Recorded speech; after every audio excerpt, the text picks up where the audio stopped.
Bom dia, meus amores. Essa é a videoaula de Geografia do quarto ano e a gente vai fazer uma revisãozinha sobre a divisão territorial política.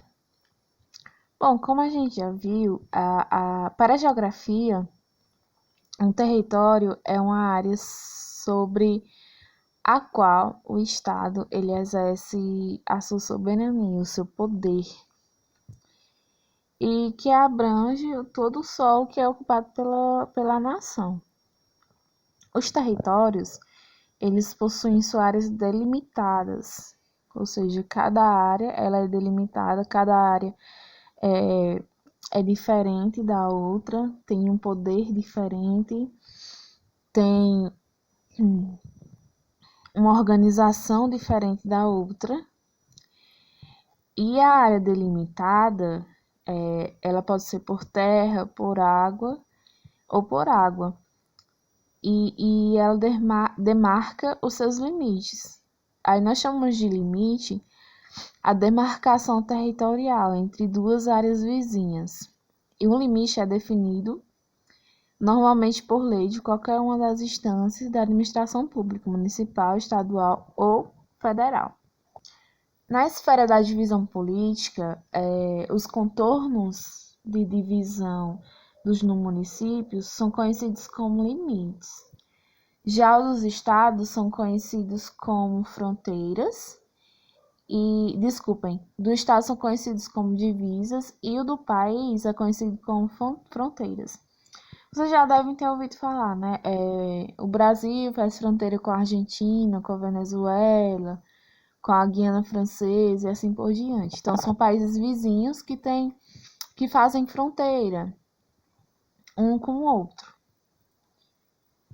O território do estado do Brasil, ele pode ser estudado em seu aspecto político e administrativo, e também em sua dimensão natural, econômica e populacional, ou seja, o Brasil, como um país muito grande economicamente, populacional e territorialmente também, ele pode ser estudado de diversas formas. E além da divisa política, uma unidade federativa, que constitui os estados divididos em municípios, e o Distrito Federal, existe uma divisão com base nas macro-regiões. E essas são as macro-regiões. A Nordeste, Sudeste, Centro-Oeste, Norte e a Sul. O IBGE, que é o Instituto de Geografia e Estatística, o Instituto Brasileiro de Geografia e Estatística, ele dividiu o Brasil nessas 5 grandes regiões de acordo com as suas características. Nós temos a primeira região aí na imagem, que é a região norte, que é a maior região do Brasil, em extensão, formada por 7 estados. Nós temos o Acre, Amapá, Amazonas, Pará, Rondônia, Roraima e Tocantins, e grande parte da floresta amazônica localizada nessa região.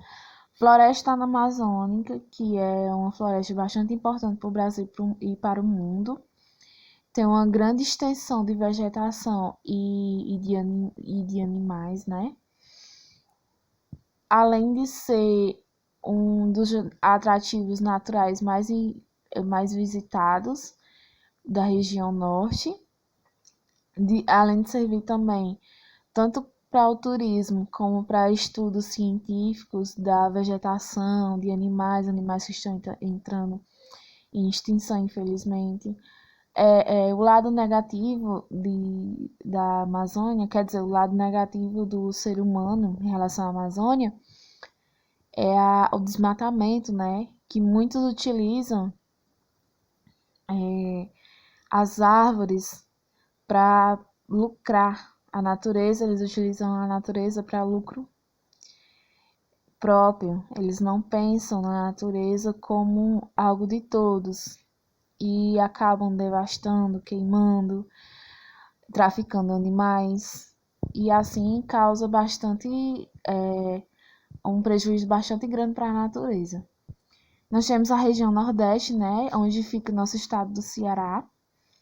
É a região com maior número de estados. Nós temos Alagoas, Bahia, Ceará, Maranhão, Paraíba, Pernambuco, Piauí, Rio Grande do Norte e Sergipe. E é famosa pelas suas belas praias. A região Nordeste é uma região bastante quente, né? Na maioria do ano não acontece muitas chuvas. O turismo é bastante frequente por ser uma região que tenha belas praias, então o atrativo turístico, o atrativo natural, ele é bastante requisitado nessa região. E é uma região ótima de se viver, né, minha gente? Porque a gente vive no Nordeste, no Ceará, e é uma região muito boa mesmo. Nós temos a região Sudeste, que é formada por 4 estados: Espírito Santo, Minas Gerais, Rio de Janeiro e São Paulo, é a região mais populosa e apresenta a economia mais desenvolvida do país, com destaque para a metrópole nacional São Paulo. Bom, como já foi dito, ela é uma região bastante grande, tanto economicamente como populacionalmente. Muito tinha das pessoas aqui do Nordeste, do interior, irem para São Paulo, né, para tentarem arrumar um emprego melhor, ter uma vida melhor por conta do grande avanço que lá tem economicamente. Hoje em dia não se tem tanto isso, mas não há dúvidas de que São Paulo é uma grande metrópole nacional e é bastante desenvolvido lá em tudo, seja na economia, na saúde, no transporte, na educação, grandes faculdades. É lá onde se tem a maior economia do Brasil, então realmente lá é uma grande metrópole. Nós temos a região Centro-Oeste, que é formada por 3 estados: Goiás, Mato Grosso e Mato Grosso do Sul, e pelo Distrito Federal, onde encontramos a capital do Brasil, Brasília. A pecuária é a atividade econômica que se destaca nessa região, com a criação do gado bovino. Nós temos a região Sul, que possui 3 estados: o Paraná, Rio Grande do Sul e Santa Catarina. É a menor região do país em extensão e mais fria também. Nós temos a região Sul, que é a mais fria, e nós temos a região Nordeste, que é a mais quente. A região Norte é uma região mais amena, assim como a região Centro-Oeste e a região Sudeste também. Mas a região mais fria é a região Sul e a mais quente é a região Nordeste. Lá, para vocês terem uma ideia, chega a um determinado período do ano que tem algumas cidades que chegam até a nevar. Então faz bastante frio. Lá nem parece o Brasil. Não sei se vocês já viram algum vídeo, alguma reportagem na televisão, mas tem cidade lá que parece aquelas cidades da Europa. Seja as roupas das pessoas bem... como lá é frio, né? As pessoas têm que usar aquelas roupas mais quentes, casacos e tudo mais. E as construções também tem bastante influência da Europa, a região sul. Acho que foi da época da colonização e não se desmembraram muito desde então.